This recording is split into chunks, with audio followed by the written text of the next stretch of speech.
नमस्कार किसान साथियों, फसल क्रांति यूट्यूब चैनल में आपका स्वागत है।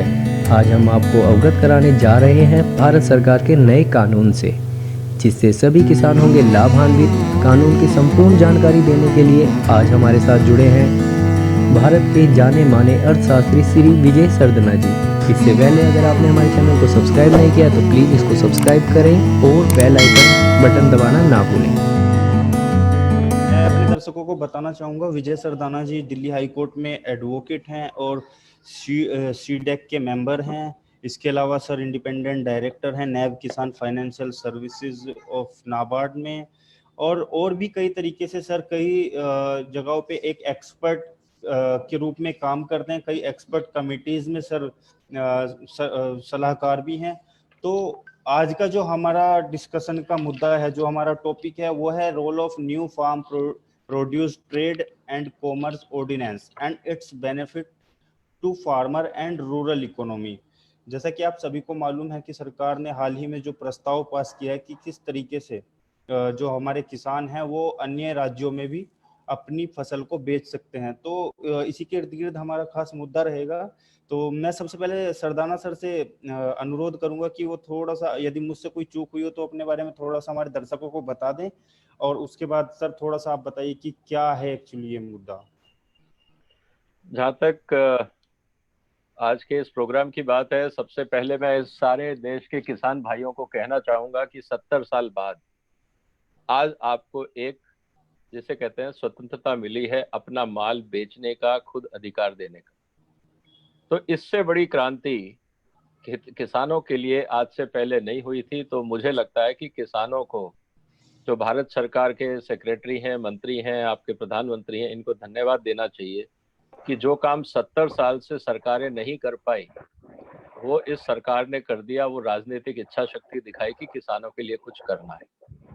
तो मैं इस जो बदलाव आया है इसको जीएसटी से बड़ा बदलाव मानता हूँ, और इसका फायदा कैसे और क्या होगा इसकी हम चर्चा अगले आधे घंटे में करेंगे। जहाँ तक मेरे इंट्रोडक्शन की बात है, वो आप इंटरनेट पे जब भी जाएं, फेसबुक पे जाएं, लॉगिन पे जाएं, आप देख लें। मैं उसमें अपना टाइम नहीं निकालूंगा क्योंकि वो महत्वपूर्ण नहीं है। महत्वपूर्ण ये है कि इसमें किसानों के लिए हमने क्या किया और हम क्या कर सकते हैं। हिंदी में चलेगा? यस सर, हिंदी में। Good, thank you. तो मेरा ये कहना है कि आप दो चीजों को कंपेयर करिए। बहुत सारे लोग इस समय कह रहे हैं कि नहीं, ये क्यों करना चाहिए। राज्य सरकारों की तरफ से भी आ रहा है कि इसकी क्या जरूरत थी, इसका क्या फायदा है, ये तो पुराने जो व्यापारी हैं उनको दिक्कत करेगा, सरकारों की आमदनी कम करेगा, वगैरह वगैरह। बहुत सवाल आ रहे हैं। सवाल ये है कि जो किसान है इस देश का, उसके लिए इस देश में क्या है और उसके लिए हमको क्या करना है।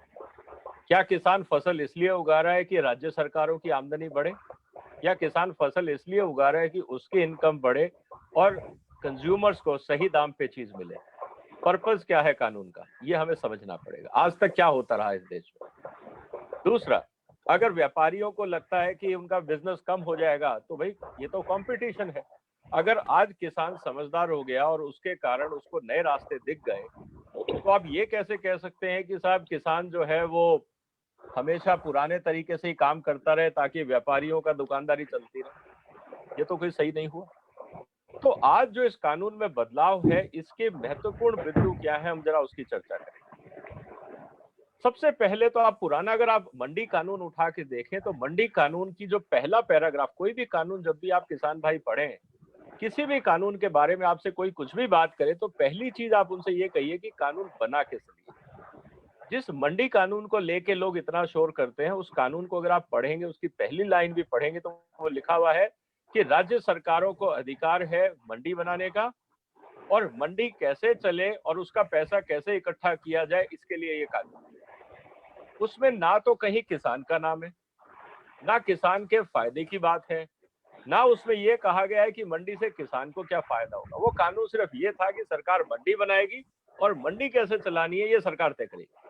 किसान मरे जिए, उसका फायदा हो नुकसान हो, कंज्यूमर दुखी रहे, लोग दुखी रहे, इससे कानून को कोई लेना देना नहीं। और यही चिंता की बात थी कि 70 साल तक इस देश का किसान मूर्ख बनता गया और किसी ने आज तक इस बात को नहीं उठाया।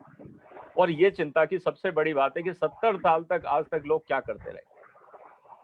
सबसे इंपॉर्टेंट चीज आती है कि इस कानून में बदलाव क्या हुआ। अगर आप वही इसी कानून का पहला पैराग्राफ पढ़े, मैं अंग्रेजी में उसका हिंदी अनुवाद कर दूंगा आपके लिए। Farmers produce trade and commerce promotion and facilitation ordinance. अब ये कानून बनने में 6 महीने लगेंगे इसको, लेकिन जो इमीडिएटली सरकार ने कह दिया और जो लागू हो गया, ऑर्डिनेंस होता है जिसको राष्ट्रपति घोषित करते हैं, जो पार्लियामेंट से पास नहीं होता है, लेकिन उसकी वैधता वही होती है जो पार्लियामेंट के द्वारा जो कानून पास किया जाता है, जो उसकी होती है। तो सबसे इंपॉर्टेंट चीज ये है कि जो कंज्यूमर्स के लिए काम किया गया, वो जो किसानों के लिए किया गया, वो आज से वैलिड है, 5 तारीख से वो वैलिड है, उसको कोई चैलेंज नहीं कर सकता। कानून क्या बोलता है, जो नया कानून है किसानों के लिए, वो क्या बोलता है? An ordinance to provide for creation of ecosystem. हम ऐसी दुनिया बनाना चाह रहे हैं जहां पे किसान और व्यापारी को ये फ्रीडम हो कि वो किसको माल बेचे और किससे माल खरीदे। क्या ये किसान नहीं चाह रहा था आज तक इस देश का? पुराना कानून क्या ये कहता था? नहीं कहता था। ये नया कानून बोलता है कि किसान और व्यापारी को बंद नहीं किया है किसी ने। आप इस बात को समझिए, आप लोगों को बहुत गलत फहमी दी जाएगी कि इससे ये हो जाएगा, वो हो जाएगा। कहीं नहीं है ऐसा।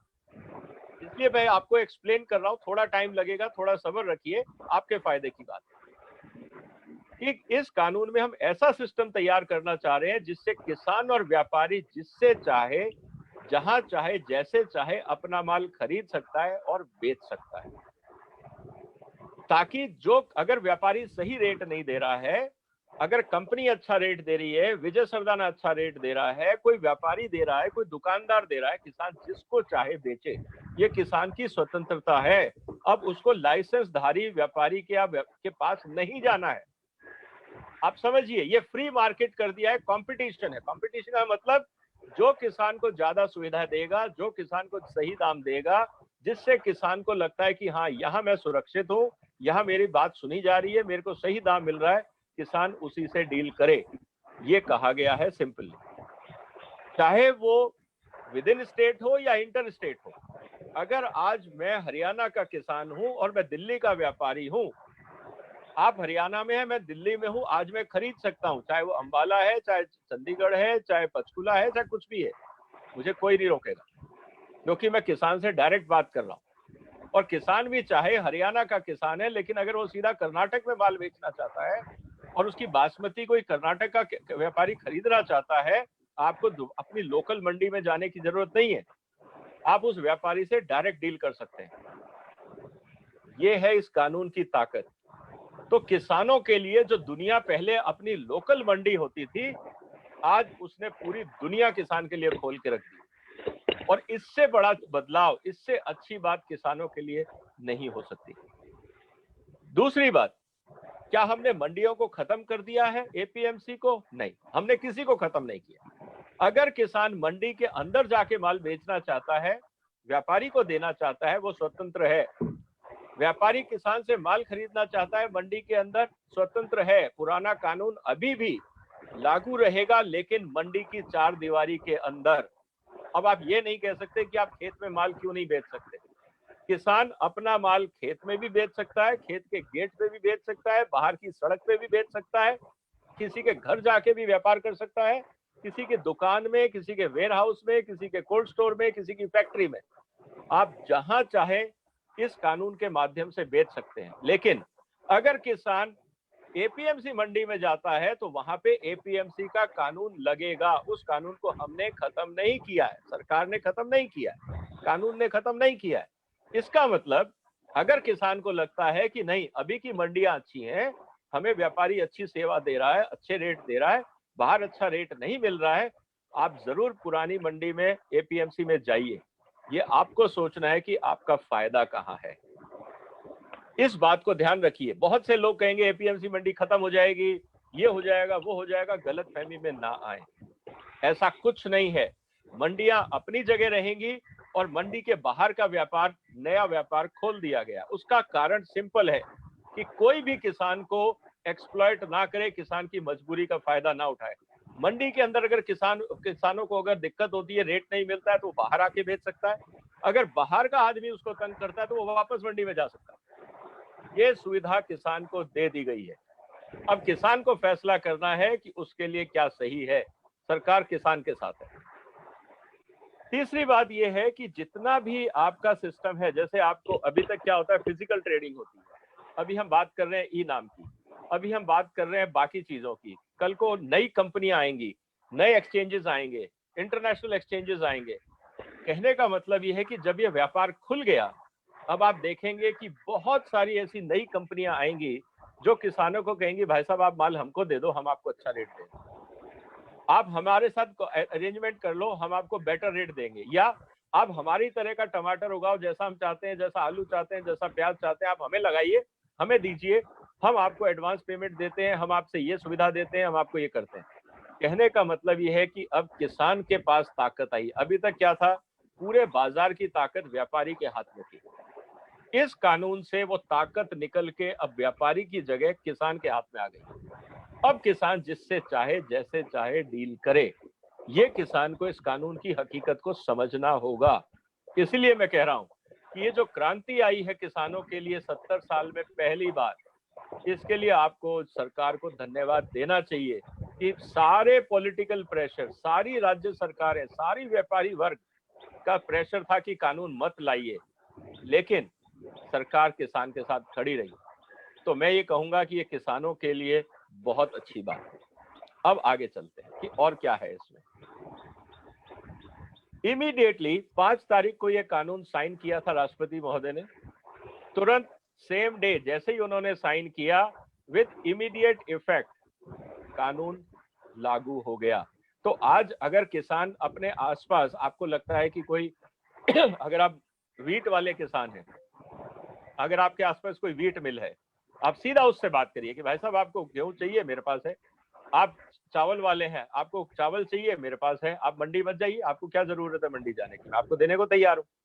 कहने का मतलब है कि अब किसान अपने गांव में बैठ के आपस में तय कर सकते हैं कि हमें अलग अलग माल बेचना है, मिलके बेचना है। गांव में जो बच्चे बेरोजगार हैं उनको मार्केटिंग में उतारें। सिंपल सी बात है। मैं आपसे एक छोटा सा उदाहरण देता हूं किसानों के लिए, जहां बहुत बड़ी क्रांति आएगी। मैं दिल्ली में रहता हूं, मेरे मोहल्ले में आज सब्जी मिलती है 50, 60, 70 रुपए, किसान को मिलता है 5 रुपए मंडी में, 10 रुपए, 5 रुपए, 7 रुपए। अगर आज दिल्ली के आसपास का किसान मेरे मोहल्ले में आके कहता है, सर आपके यहाँ पे 3000 घर हैं, हमारी ये संस्था है, हम 500 किसान मिलके सीधा आपको खेत से ताजी सब्जी रोज सुबह लाके आपके मोहल्ले में देंगे, क्या आप तैयार हैं? मैं आपसे फिक्स 20 रुपए किलो लूंगा। कौन मना करेगा? बताइए। आप 5 रुपए मंडी में बेच के आते थे, आप 20 रुपए सीधा मेरे से सुबह कैश लेके जाइए। सुबह के सुबह आप 10-15 हजार रुपए कमाइए, गांव चले जाइए 3 घंटे में, अगले दिन की फसल की तैयारी कर लिए, कटाई और वापस माल जो लाना है शहर में। कहने का मतलब है कि किसान के सामने अब इतनी बड़ी अपॉर्चुनिटी आ गई है कि आप कस्टमर से सीधे बात कर सकते हैं। अगर कोई अच्छा किसान है और मेरे को और मेरे मोहल्ले में या मेरी बिल्डिंग में हमें मान लीजिए रोज की 100 किलो सब्जी चाहिए, तो हम सीधा आपसे बात कर सकते हैं ना कि भाई साहब आप हमें सब्जी लाइए, हम चलो रेट तय कर लेते हैं 20 रुपए किलो, 25 रुपए, 30 रुपए, जो दोनों को सूट करे। और जो सीजनल वेजिटेबल है, जो ताजी सब्जी है, वही आएगी। हम कोल्ड स्टोर वाली आपसे नहीं मांग रहे हैं फॉर एग्जाम्पल। तो आपको भी पता है कि 100 किलो रोज सुबह विजय जी के पास जानी है, सुबह सुबह 3000 रुपए मिल जाने हैं। आप हैं, आपका भाई है, चाचा है, भतीजा है, दोस्त है, जिनके आसपास के खेत है, मिलके काम करो। आपको क्यों मंडी के चक्कर काटने, क्यों किसी और के चक्कर काटने? ये एक नई दुनिया किसान के लिए खुली है।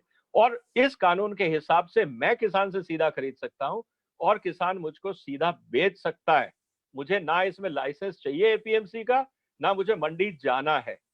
इससे बड़ा बदलाव क्या हो सकता है कि मैं जो 50 रुपए की सब्जी खरीद रहा था, आज वही उससे अच्छी सब्जी, ताजी सब्जी मुझे 20-30 रुपए में मिल रही है।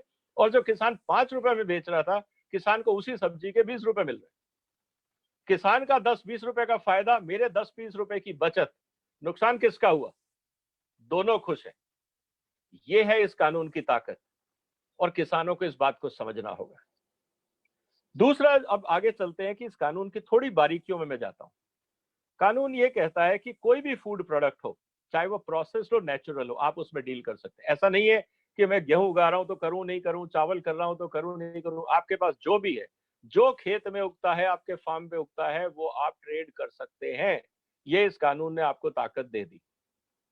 दूसरी बात आती है कि किस तरह से होगा। जैसे आप फिजिकल ट्रेड कर रहे हैं वैसे आप करिए, आप कल को व्हाट्सएप इंटरनेट से डील करना चाहते हैं आप करिए, आप अपनी ई कॉमर्स साइट बनाना चाहते हैं आप करिए।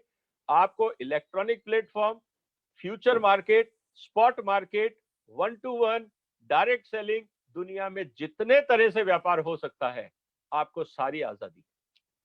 ऐसा नहीं है कि आपको सब्जी लानी ही पड़ेगी, एडवांस करना ही पड़ेगा। अगर आप विजय सरदाना पे भरोसा करते हैं और आप ये कहते हैं विजय जी मैं सब्जियां उगा रहा हूं, आप बताइए क्या करना, मैं कहूंगा यार मेरे मोहल्ले में 100 किलो रोज चाहिए। आप कहो यार मेरे को बीज के पैसे दे दो, ये हमारा एग्रीमेंट है, मैंने बीज के दे दिए, जिस सब्जी की जरूरत है मैंने उसी के आपको पैसे दे दिए। यार मेरे लिए टमाटर होगा, मेरे लिए भिंडी होगा, मेरे को प्याज चाहिए, मेरे को मिर्ची चाहिए, जो चाहिए आप खेत में उगाओ। किसने कहा कि आप पूरे खेत में सिर्फ गेहूं उगाओ? आप उसी खेत में आधे आधे में, एक चौथाई में, 10-10, 20-20 क्यारियों में अलग अलग सब्जी उगा के बेचिए, कमाइए। किसने कहा है कि पूरे खेत में आपको गेहूं ही उगाना है? तो कहने का मतलब यह है कि बहुत कुछ बदलेगा और किसान चाहे वो अपना काम खुद करे या अपने यहाँ पे उसने लेबर रखी है चाहे वो करे, या मिलके एफपीओ बनाए, कोऑपरेटिव बनाए, किसी भी रूप में काम करें, सब आजादी है। आप अपने स्टेट में बेचें, यूपी का माल यूपी में बिके, इसकी आजादी है। यूपी का माल हरियाणा में बिके, इसकी आजादी है। आप किसी को बेच सकते हैं, कोई भी आपसे खरीद सकता है, आपको इसकी आजादी है। कौन कौन लोग आपसे डील कर सकते हैं? इंडिविजुअल, एज ए विजय सरदाना मैं आपसे डायरेक्ट सब्जी ले सकता हूं, मुझे कोई कानून नहीं रोकेगा। मैं आपके खेत पे आया, मेरे को यार मेरे को घर में जरूरत है 500 किलो सब्जी चाहिए, आपने तोड़ी दी, मैंने हिसाब किया, काम खत्म।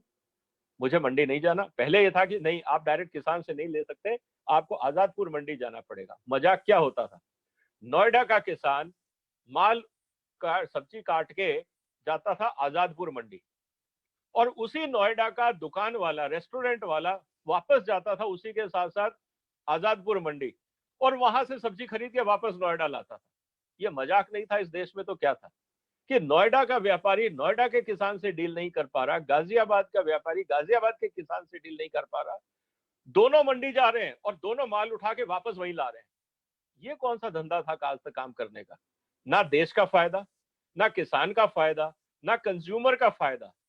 सिर्फ हम लोग टाइम वेस्ट कर रहे थे, जबरदस्ती का भाड़ा दे रहे थे, जबरदस्ती की कमीशन दे रहे थे, जिसका कोई मतलब नहीं था। हम ये कहते थे नहीं मंडी में प्राइस डिस्कवरी होती है, 5 रुपए प्राइस डिस्कवरी था। जब मैं 50 रुपए सब्जी में दे रहा हूं तो किसान को क्या मिला? 5 रुपए। तो प्राइस डिस्कवरी क्या हुआ? सिर्फ किसान को, किसान की मजबूरी का फायदा उठाया गया। मैं ये कहूंगा सबने मिलकर किसान को मजबूर किया, और उसको जो आज गरीब रखा आज तक, वो इसीलिए किसान गरीब रखा कि किसी ने उसके बारे में सोचा नहीं था। हर आदमी उस पर एक्सप्लॉइट करने में लगा हुआ था। तो कौन लोग डील कर पाएंगे? इंडिविजुअल डील कर पाएगा, पार्टनरशिप फर्म, मैं दो दोस्त मिलकर हम एक, मान लीजिए अपने मोहल्ले में कंपनी बना देते हैं कि हम मोहल्ले वाले को कहते हैं हम आपको रोज ताजी सब्जी देंगे, ठीक है? हम दो दोस्त हैं और मैं आपके खेत में आता हूं कि भाई साहब मुझे सब्जी दे दो यार, मैं रोज की 100 किलो चाहिए, मैंने अपनी छोटा सा एक दुकान शुरू किया है अपने मोहल्ले में, मैं कर सकता हूं, मुझे कोई नहीं रोकेगा। एक कंपनी, अगर मेरी कंपनी है, चाहे वो व्हीट फ्लोर है, चाहे मैं टमाटर की सॉस बनाता हूं, चटनी बनाता हूं, मैं कुछ भी करता हूं, मेरे को जो चाहिए मैं किसान से डायरेक्ट ले सकता हूं, मुझे मंडी नहीं जाना। लिमिटेड लायबिलिटी फर्म्स, चाहे मैं लिस्टेड कंपनी हूं, प्राइवेट कंपनी हूं, कॉर्पोरेट हूं, मैं आपसे डायरेक्ट डील कर सकता हूं। कोऑपरेटिव सोसाइटी, आप कोऑपरेटिव सोसाइटी जैसे अमूल है, किसानों से दूध लेती है, कल को अमूल भी कहेगा मैं सब्जी भी बेचना चाहता हूं, किसान से डायरेक्ट ले लेंगे। जो आज किसान उसको दूध देता है वही उसको कल को सब्जी भी देने लगेगा। अगर अमूल को लगता है कि नहीं ये काम अच्छा है, तो दूध के साथ साथ सब्जी भी मिल जाएगी लोगों को, क्या बुरा है? तो कहने का मतलब है कि बहुत सारी नई चीजें, सोसाइटी, आज मेरी हाउसिंग सोसाइटी है, कंज्यूमर वेलफेयर सोसाइटी है, मेरी हाउसिंग वेलफेयर सोसाइटी है, रेजिडेंट वेलफेयर सोसाइटी है, 50 सोसाइटी, हर मोहल्ले में सोसाइटी बनी हुई है। वो आपसे डायरेक्ट डील कर सकते हैं कि भाई हमारे मेंबर्स को सब्जी चाहिए, फल चाहिए, दूध चाहिए, हम मुर्गी चाहिए, अंडा चाहिए, मैं आपसे डायरेक्ट डील कर सकता हूँ, मुझे किसी के पास जाने की जरूरत नहीं है।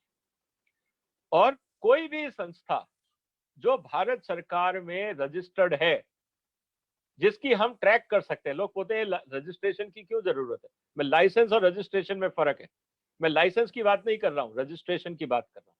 रजिस्ट्रेशन इसलिए जरूरी है कि कल को कोई किसान का पैसा लेके भाग नहीं जाए। आपने कह दिया माल भिजवा दो, किसान ने ट्रक भर के माल भिजवा दिया, बाद में किसान वहां गया, पता लगा आदमी नहीं है, एड्रेस ही नहीं है, किसान किसके पीछे भागेगा? इसीलिए रजिस्ट्रेशन जरूरी है कि कंपनी का एड्रेस तो होना चाहिए, विजय सरदाना का एड्रेस तो प्रॉपर होना चाहिए जो रिकॉग्नाइज्ड हो। वैसे ऐसे तो नहीं कहूंगा ना कि यार मेरे को 2 ट्रक सब्जी भेज दो विजय सरदाना दिल्ली, अब क्या एड्रेस है, कौन सा रिकॉग्नाइज्ड एड्रेस है?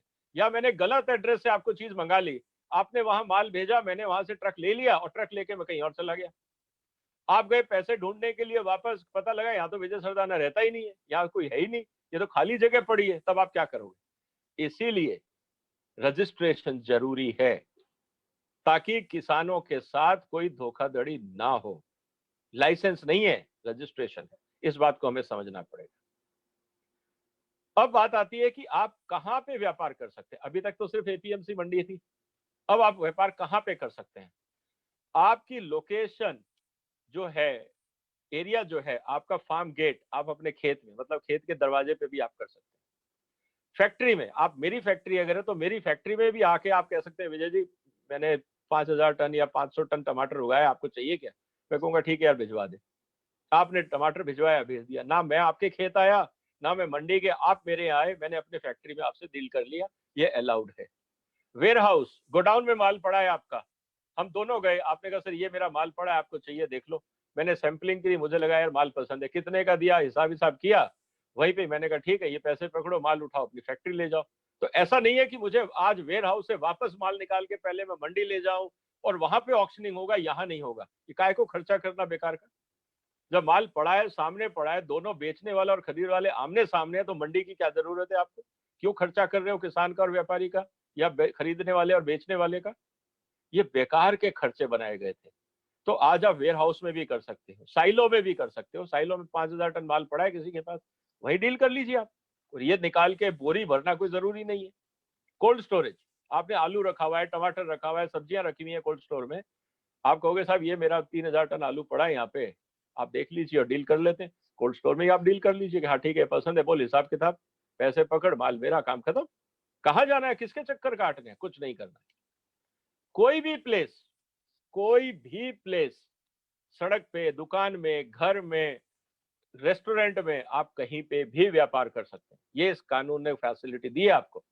आप दोनों व्यापारी, मैं खरीदार हूं, आप किसान हैं, हमने कहा चलो यार चाय पीते हैं, चाय पीते पीते हम व्यापार कर सकते हैं। उसके लिए मंडी जाने की जरूरत नहीं है, ये भी मुझे इजाजत है।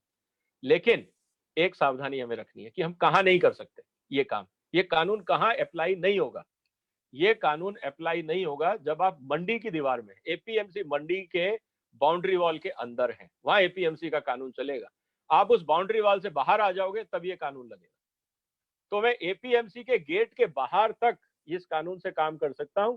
जैसे ही आप एपीएमसी के गेट के अंदर खड़े होंगे तो वहां एपीएमसी का कानून लगेगा। फर्क शायद 1 फीट का ही है दोनों में, गेट के बाहर और गेट के अंदर।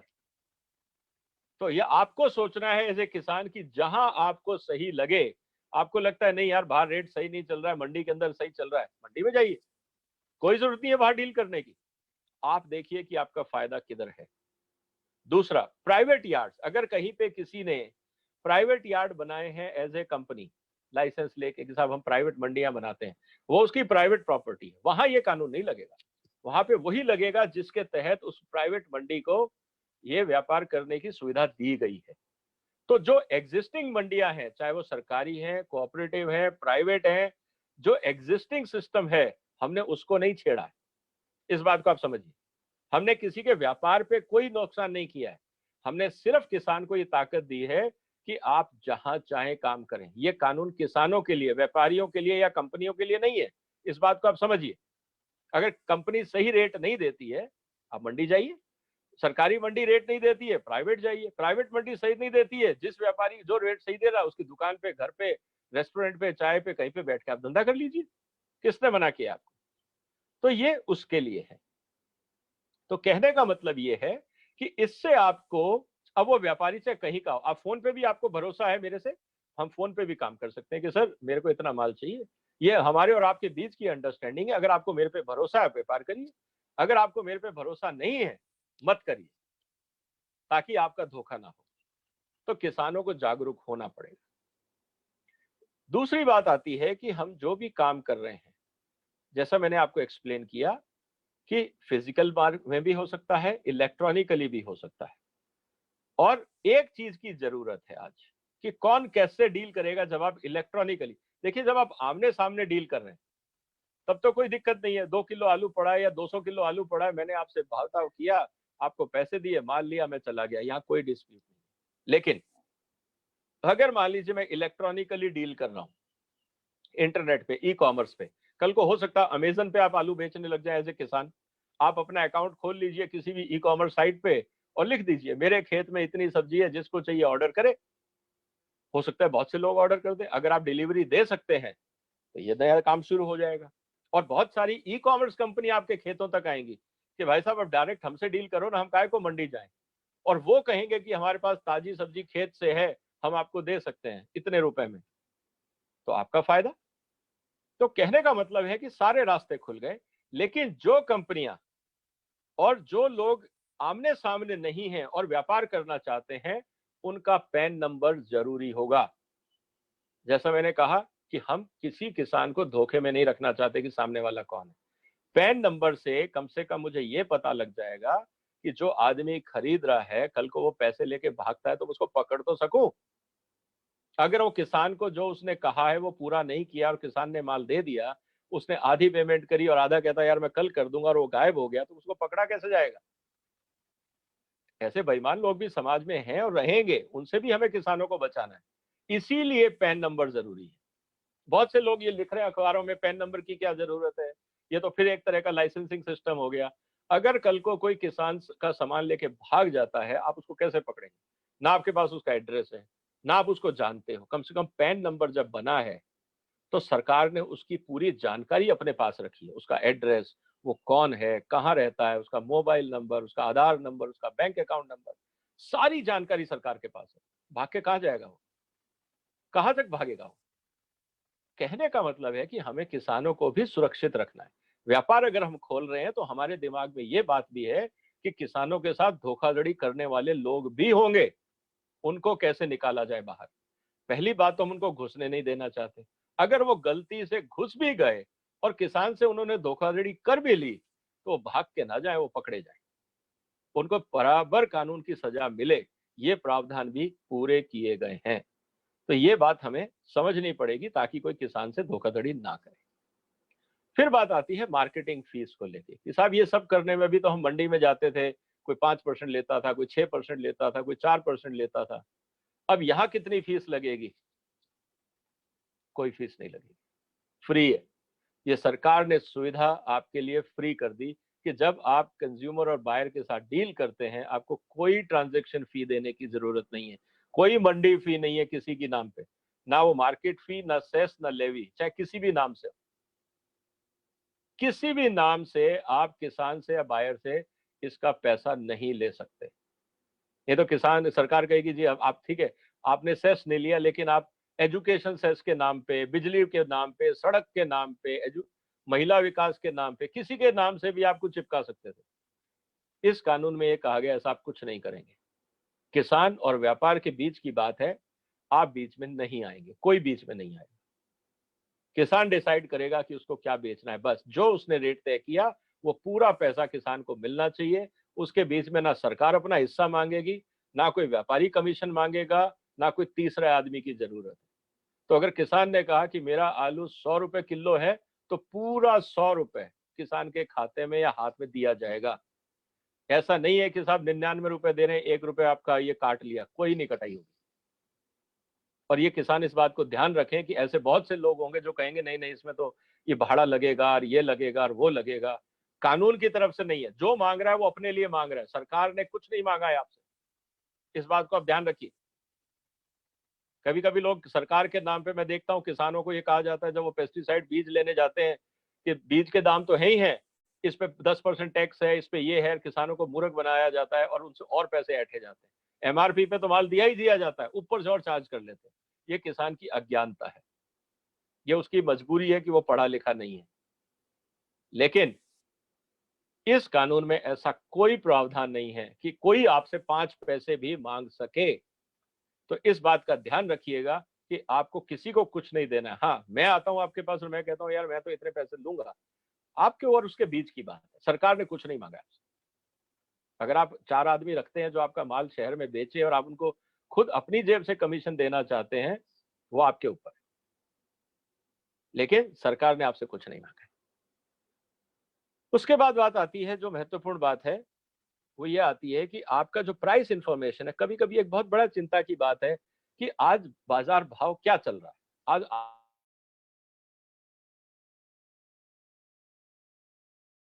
दो लेवल पे काम की जरूरत है। एक तो किसान जब भी डील करें, आसपास 10 जगह फोन करके पूछ लें अपने दोस्तों को, व्यापारियों को, जो भी है। तो जब भी आप शहर जाएं, कभी जाएं, दुकानों में जाएं, कहीं पे भी जाएं, और आपको लगता है आप किसान हैं और आप कहीं बाजार गए, चाहे कपड़ा खरीदने गए, और बाजू में आपको लगा कि एक ठेले वाला है या एक दुकान है, सुपरमार्केट है, जो आप वो चीज बेच रहा है जो आप उगाते हो, उसका नंबर ले लो और उससे बात करके आओ कि भाई साहब मुझे जब भी माल बेचना होगा आप ले लोगे। वो कहेगा हम ले लेंगे, आप नंबर दे दो। अब मान लीजिए तीसरा आदमी आता है माल खरीदने, तो आप जिस आदमी से मिल के आए हो, पहले उसको फोन करके पूछ लो कि भैया मैं आलू आज मेरे पास है, क्या भाव लगा रहे हो तुम। वो कहेगा जी मैं तो 20 रुपए लगा रहा हूँ, मैं तो 20 रुपए में खरीद लूंगा। और आपके सामने अगर कोई आदमी खड़ा है वो आपको 12 रुपए दे रहा है, तो आपको बेचने की जरूरत नहीं, आप उसको कह सकते हो यार 20 रुपए का ग्राहक तो मेरे पास है, मैं 12 रुपए में क्यों दूं आपको। अब ये बात सही है कि वो आपके खेत पे आया और वहां आपको 20 रुपए जाके देना पड़ेगा, ये आप देख लीजिए आपके फायदे में क्या है। खेत में 12 रुपए में बेचना है या बाजार में जाके 20 रुपए में बेचना है दुकान वाले को या सुपरमार्केट को, ये आपके ऊपर है। सरकार इसमें कहीं मना नहीं करेगी कि आप ऐसे क्यों किया और वैसे क्यों किया। तो आप अपना मार्केट इंटेलिजेंस सिस्टम जिसको कहते हैं, आप खुद डेवलप करिए, और आने वाले समय में जब ये सिस्टम डेवलप होगा, बहुत सारे लोग इसमें आएंगे, बहुत सारे ऐसे स्टार्टअप आ जाएंगे जो प्राइस डिस्कवरी का काम करेंगे। ऐसे बहुत सारे लोग आ जाएंगे जो आपको इसी बात की जानकारी देंगे कि किस मंडी में क्या भाव चल रहा है, ताकि आपको सुविधा हो। जैसे आज मौसम की जानकारी आती है कि कल बारिश होगी, ऐसे जानकारी देने वाली भी कई संस्थाएं आ जाएंगी जो आपको बताएंगे कि साहब हमारे साथ आप टाई अप कर लो, साल का हम आपसे 300 रुपए लेंगे, लेकिन रोज आपको सुबह व्हाट्सएप और एसएमएस से भेज देंगे कि आज किस मंडी में किस चीज का क्या भाव चल रहा है। ये आपके ऊपर है कि आपको क्या कैसे डील करना है। तो ये सुविधाएं भी आती रहेंगी। सबसे इंपॉर्टेंट चीज आती है कि सब कुछ तो ठीक चला, कल को अगर झगड़ा हो गया तो क्या होगा। मैंने माल दिया, पेमेंट नहीं मिली, या मैंने पेमेंट ली और जो माल की बात थी, मैंने कहा था मैं आपको अच्छे टमाटर दूंगा और उसमें कीड़े वाले डाल के दे दिए, तो व्यापारी तो नाराज होगा कि साहब मैंने तो आपसे अच्छे टमाटर मांगे थे, आप ये सड़े वाले काय को डाल दिए। फिर आप कहेंगे नहीं नहीं इतना तो चलता है। ये बेईमानी, ऐसा नहीं चलता है। जिस चीज की आप बात करें ईमानदारी से वो ही दें, तब तो देखो आप पे व्यापारी भरोसा करेगा और आपका किसानों को सही रेट मिलेगा। नहीं तो व्यापारी क्या करेगा, वो वापस फिर मंडी चला जाएगा। वो कहेगा यार लाला जी अपने आप देख लेंगे, मुझे तो सही माल चाहिए, मैं किसानों के साथ रोज रोज का टेंशन नहीं लूंगा। तो यहाँ पे जो ईमानदार व्यापारी है, किसान उससे जुड़ेगा, और जो ईमानदार किसानी है, जो किसान सही चीज सही तरह से देगा, व्यापारी उससे जुड़ेगा। बेईमानों की जगह इस कानून में नहीं है, इसलिए कंपटीशन है कि जो सही काम करे उससे डील करो, जो सही काम नहीं करे उसको बाहर निकाल दो। और ये काम जरूरी है अगर समाज को आगे बढ़ाना है। ना किसान गलत चीज बेचे और ना व्यापारी सही चीज के गलत दाम दे। तो ये चीजें दोनों जरूरी है। इसके लिए ये कहा गया है कि अगर इस तरह के झगड़े होते हैं कि यार मैंने तो आपसे चावल मांगे थे, आपने तो छोटा दाना दे दिया, या आप इसमें ब्रोकन ज्यादा है, या आप जो कह रहे हो उसके अंदर टमाटर सही नहीं निकला, आलू मैंने कुछ और मांगा था आपने छोटे छोटे डाल दिए या बहुत बड़े डाल दिए, मुझे ये नहीं चाहिए। इसीलिए किसानों को बहुत जरूरी है कि अपने माल पे भरोसा बनाएं, अपने एग्रीकल्चर प्रैक्टिस पे ध्यान दें कि बाजार में जो बिकता है वही उगाएं। ऐसा नहीं कि जो भी सेल्समैन आए कहे मेरी सब्जी मेरा बीज अच्छा है लगा लो, भाई उल्टा सीधा चीज निकल गई तो बिका बेचने में मुश्किल हो जाएगी। तो मुझे लगता है साल 2 साल में किसान इस बात को समझ जाएंगे। मैं इसके लिए चिंतित नहीं हूं। हाँ, शुरू में नुकसान हो सकता है, क्योंकि अगर आप अज्ञानी हैं और आप सीखने में टाइम लगा रहे हैं तो नुकसान तो होगा। जितना जल्दी आप सीखेंगे उतना आपका फायदा है। अगर आप नहीं सीखेंगे आपको भगवान भी नहीं बचा सकता, आपका तो नुकसान होगा ही होगा। सरकार तो क्या, आपका भगवान भी कुछ नहीं कर सकता, इसलिए सीखना जरूरी है। तो पहली बात तो हम इस बात को समझें। दूसरा, अगर कोई झगड़ा होता है, जैसा हमने कहा कि ट्रांजैक्शन में कोई झगड़ा होता है, तो कोशिश ये रहेगी कि लोकल लेवल पे झगड़ा निपट जाए कि सर मैंने इसको इतना माल दिया था, इतने पैसे दिए थे, मुझे इसने ये दिया। अब ये पता कैसे लगेगा कि सही क्या था। इसलिए मेरा किसान भाइयों से निवेदन है कि जब भी आप किसी से बात करें लिख के करें। यह आपको बड़ा अजीब लगेगा, क्योंकि अगर झगड़ा होगा तो कैसे पता लगेगा कि सामने वाले ने क्या कहा था और आपने क्या माना। अगर आपको सामने वाला कहता है यार मैं एग्रीमेंट कैसे करूं, मैं आपको सिंपल तरीका बताता हूं। उसको बोलो कि भाई साहब मेरा नाम है, मान लीजिए विजय सरदाना, मैं किसान हूं और आप है मोहनलाल व्यापारी या दो कंपनी वाले जो भी हैं। मैं कहूंगा मोहनलाल जी, आपने मेरे से आज अभी बात करी है कि आप मेरे से 200 टन या 100 टन या 5 टन 10 टन टमाटर खरीदेंगे। आप एक काम करिए, कागज पे लिखिए अपने कंपनी के लेटर हेड पे, उस पे आप पेन से हाथ से लिख दीजिए, कोई दिक्कत नहीं है। इस पे लिख दीजिए कि मैं मोहनलाल विजय सरदाना से आज 100 टन आलू का सौदा कर रहा हूं और 1 किलो आलू की कीमत 10 रुपए मैंने लगाई है और ये मुझे कल आलू देंगे और मैं इनका पैसा बैंक में ट्रांसफर कर दूंगा। और गाड़ी कौन लगाएगा, क्या लगाएगा, जो लिखना है, आपकी जो बात हुई है वो पूरी लिखवा लो, उनको साइन करो, उनको बोलो इस कागज का फोटो कॉपी व्हाट्सएप फोटो लें और मुझे व्हाट्सएप कर दें। कोई जरूरी नहीं है कि आप कलकत्ता जाएं उस कागज को लेने, आप समझिए। या तो अगर आप ईमेल इस्तेमाल करते हैं, किसान है, आप ईमेल पे मंगा लें। ईमेल नहीं मंगाते, उनसे कहिए इस कागज का फोटो खींचिए, डेट लगा के साइन करके अपने लेटर पर मुझे भेज दीजिए। अब आपके पास ये कॉन्ट्रैक्ट आ गया, रिकॉर्ड हो गया। अब आप उनको माल भेज दीजिए। अगर कल को पेमेंट नहीं आता है तो आपके पास ये कागज है कि देखिए साहब ये हुआ था। अब ये कागज लेके आपको कहां जाना है, ये कोर्ट नहीं जाना है, लोकल मजिस्ट्रेट ऑफिस में ही जाना है। हमने आपको कोर्ट कचहरी से दूर रखा है, वहां बहुत सिरदर्दी है। लोकल लेवल पे तो मजिस्ट्रेट क्या करेगा, उस व्यापारी को फोन करेगा कि इसको बताओ भैया आपने ये कागज साइन करके दिया था, पेमेंट क्यों नहीं की। व्यापारी दो ही चीज बोलेगा कि सर मैंने कर दी है या नहीं करी है या नहीं कर रहा हूं, जो भी कारण है। तो मजिस्ट्रेट उससे पूछ सकता है ना आपने क्यों नहीं किया, तो वो अपना कारण बताएगा कि साहब मैंने माल मंगाया था कुछ, मेरे को मिला कुछ। अब क्वालिटी माल गया है, इसकी प्रूफ क्या है। अब किसान भाइयों को जो बोरी है, जिस ट्रक में वो लोड कर रहे हैं, जो माल है, आप उसकी फोटो खींच के अपने पास रखें, कोई विटनेस वहां कर लें, क्योंकि लॉन्ग डिस्टेंस है। आमने सामने वाले को दिक्कत नहीं है, वो तो चीज देखेगा, माल दे देगा और पैसे दे देगा, काम खत्म। जो लॉन्ग डिस्टेंस है उसमें दिक्कत आएगी। इसीलिए आपको तैयार होना है कि अगर आप लॉन्ग डिस्टेंस मान लीजिए हरियाणा से कलकत्ता में डील करना चाह रहे हैं बासमती का, आप करिए। लेकिन या तो वो व्यापारी अपना आदमी भेजेगा, क्या जरा देख लो विजय जी का माल ठीक है या नहीं है, तो लोड करवा देना। और अगर नहीं है तो फिर आज नई टेक्नोलॉजी जो आपके सामने है, जैसे हम बात कर रहे हैं अभी वीडियो कॉन्फ्रेंस में, ऐसे आप गोडाउन से बात कर लीजिए, अपने सामने वीडियो पे लोड करवा दीजिए। वो व्यापारी देखता रहेगा कि आप लोड सही कर रहे हैं या नहीं।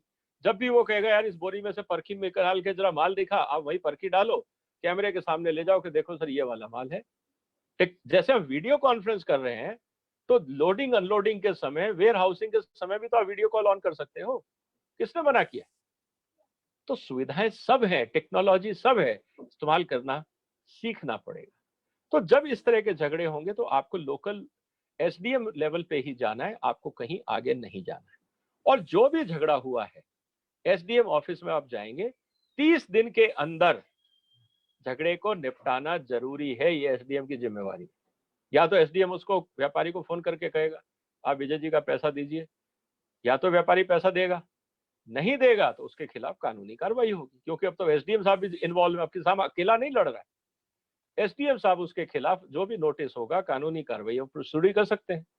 और जब जजमेंट देंगे व्यापारी को आना पड़ेगा, क्योंकि अगर कानून हरियाणा में भी अगर कोर्ट कहता है कि इस व्यापारी को गिरफ्तार करके लाओ, तो चेन्नई की पुलिस को गिरफ्तार करके, कलकत्ता की पुलिस को गिरफ्तार करके भेजना पड़ेगा। ऐसा नहीं है कि कोई कहेगा मेरे को कौन पूछेगा या मैं तो सकते आप। तो इसलिए गलत काम करने वाला भाग नहीं सकता। तो ये बात हमें समझनी पड़ेगी। तो हमने किसानों को उस बात से भी ध्यान रखा है इस पूरे कानून में कि किस तरह से इस पूरे प्रोसेस के अंदर कार्रवाई होगी। मान लीजिए एक आदमी बार बार, हमने रजिस्ट्रेशन किया, जैसे हमने कहा कि आप कौन कर रहा है, किससे डील कर रहा है, खासकर लॉन्ग डिस्टेंस में हमने एक सिस्टम बना दिया मान लीजिए, और उसमें कोई व्यापारी बार बार धोखाधड़ी कर रहा है। लोकल मार्केटिंग डिपार्टमेंट के पास अगर कंप्लेंट जाती है कि साहब ये आदमी बार बार कभी किसी किसान के साथ, कभी किसी किसान के साथ धोखाधड़ी करता है, तो जो रजिस्ट्रेशन हमने किया था शुरू में, सरकार उसका रजिस्ट्रेशन कैंसिल कर देगी कि आप डील ही नहीं करेंगे, आप बाहर निकल जाइए, आपसे कोई डील नहीं करेगा। ये बात अलग है कि वो अपने नाम पे कर रहा था, बीवी के नाम पे करेगा, बच्चों के नाम पे करेगा। ऐसे बेईमान लोग समाज में हैं और रहेंगे। हमें सतर्क रहना पड़ेगा। मैं ये नहीं कहता कि कानून आ गया तो पूरा देश ईमानदार हो जाएगा, मैं ये नहीं कह रहा हूं। मैं कह रहा हूं कि बेईमान भी समाज में रहेंगे, हमें जागरूक होना पड़ेगा। और हर आदमी, अनजान आदमी से डील करो, कोई जरूरी नहीं है। आपको अच्छे लोग आपके आसपास भी मिल जाएंगे, बहुत दूर जाने की जरूरत नहीं है। और अगर आपके पास मान लीजिए कोई आपने कार्रवाई करी, एसडीएम साहब ने कोई कार्रवाई करी और आपको लगता नहीं साहब मेरे साथ तो गलती हो गई, अब मैं कहाँ जाऊं, तो आपको फिर कोर्ट जाने की जरूरत नहीं। आप भारत सरकार के जो ज्वाइंट सेक्रेटरी हैं, 60 दिन में ज्वाइंट सेक्रेटरी और उनके अधिकारी जो भी सरकार नॉमिनेट करेगी, जो जेएस के लेवल से नीचे नहीं होगा वो आदमी, वो सीनियर अधिकारी होगा भारत सरकार का, आप उसमें कंप्लेंट फाइल कर सकते हैं कि सर मेरे खिलाफ ये एसडीएम साहब ने ऑर्डर दिया है, ये ठीक नहीं है, कहीं उनको गलतफहमी हुई है, मेरी बात को सुना जाए। 60 दिन के अंदर आप वो चिट्ठी राज्य सरकार से निकाल के केंद्र सरकार को भेज सकते हैं, अपने आप खुद लिख सकते हैं कि ये हुआ है, मेरे साथ गलत हो रहा है, तो कृपया ध्यान दीजिए। और सरकार को 60 दिन में उस पर कार्रवाई करनी है। कहने का मतलब ये है कि झगड़े होंगे, व्यापार है, लेकिन आपको कोर्ट कचहरी के चक्कर नहीं काटने हैं। लोकल पहले तो आप आपस में फैसला कर लीजिए कि यार चल इस बार माल गलत आ गया, कोई बात नहीं, मैं अगली बार आपको एडजस्ट कर दूंगा या अगली बार माल दे दूंगा। अगर आप तसल्ली है आपको, आप व्यापार जारी रखिए, व्यापार में ऊंच नीच होती रहती है। लेकिन अगर आपको लगता है कि नहीं, ये तो बहुत ही बड़ी बेईमानी होगी मेरे साथ, तो आपके पास लोकल एसडीएम साहब है। एसडीएम साहब भी अगर आपका मुद्दा आपकी तसल्ली के हिसाब से नहीं सॉल्व कर पा रहे हैं, तो ज्वाइंट सेक्रेटरी साहब हैं, उनके अधिकार क्षेत्र में आ जाता है। आपको कोर्ट का ही नहीं जाना है। और जब आप एविडेंस बेस्ड बात कर रहे हैं, आपने क्या माल बेचा, क्या हुआ, क्योंकि जब आप लॉन्ग डिस्टेंस काम कर रहे हैं, तो मैं इसीलिए बार बार किसानों से कहूंगा कि आप ये निश्चित करें कि आप डिजिटल पेमेंट लें और डिजिटल पेमेंट दें। क्योंकि डिजिटल पेमेंट से क्या होता है कि रिकॉर्ड बन जाता है। आपने कैश लिया, मैंने आपको दे दिया 1000 रुपए, और किसी ने कहा कि जी मैंने तो 1200 की डील करी थी, मैंने कहा जी मैंने तो आपको 1200 दिए, आपको किसी ने 1000 दिए। अब क्या प्रूफ है कि मैंने आपको 1000 दिए या 1200 दिए? क्या प्रूफ है? आपने लालच में कैश डील करी, आप फंस गए। मैं तो कहूंगा नहीं जी मैं तो 1200 दिए, आप कहोगे नहीं जी 1000 दिए, अब इसका क्या इलाज है? झगड़ा ही हुआ ना। सिंपल तरीका ये है कि मुझे कैश नहीं चाहिए, आप मुझे चेक दीजिए, या आप मेरे बैंक में डालिए, या मेरे को यूपीआई से या कोई डिजिटल पेमेंट से आप मेरे इंटरनेट बैंकिंग से मेरे अकाउंट में ट्रांसफर करिए। वो रिकॉर्ड तो रहेगा। बैंक तो झूठ नहीं बोल रहा, कागज तो झूठ नहीं बोल रहा, कंप्यूटर तो झूठ नहीं बोल रहा, मोबाइल तो झूठ नहीं बोल रहा। किस किस ने झूठ बोला है? आदमी झूठ बोलता है, मशीन झूठ नहीं बोलती। तो मशीनों पे अगर आप चले गए, सिस्टम पे काम करना शुरू कर दिया, तो ये जो आपकी पेमेंट का रिस्क रहता है, बेईमानी होती रहती है, ये बहुत हद तक कम हो जाएगी।